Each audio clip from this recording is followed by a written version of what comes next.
जनसंवाद न्यूज, सत्य आणि विश्वासाची बातमी। बदलापूरमधील माजी नगरसेवक शैलेश वडनेरे यांनी आज आमदार किसन कथोरे यांच्या उपस्थितीत भारतीय जनता पार्टीत प्रवेश केलाय।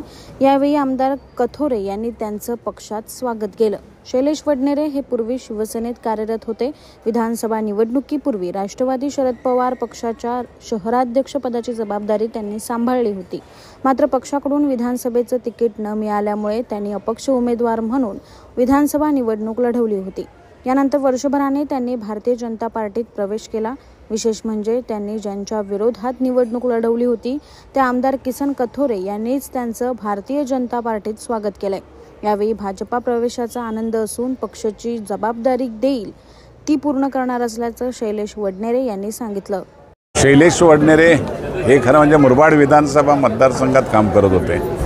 मुरबाड विधानसभा मतदारसंघात त्यांनी विधानसभेला माझ्या विरोधात सुद्धा निवडणूक लढवली होती।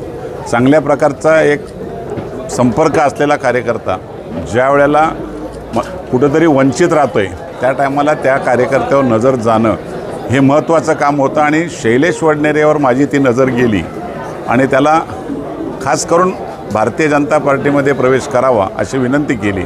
त्या विनंतीला मान देऊन त्यांनी आज भारतीय जनता पार्टीमध्ये त्याच्या सगळ्या कार्यकर्त्यांसह आज प्रवेश केला।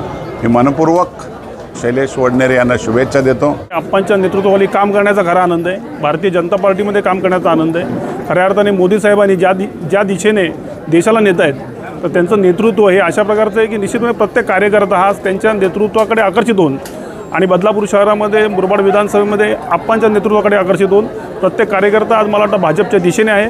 माझाही प्रवास तसाच झालेला आहे।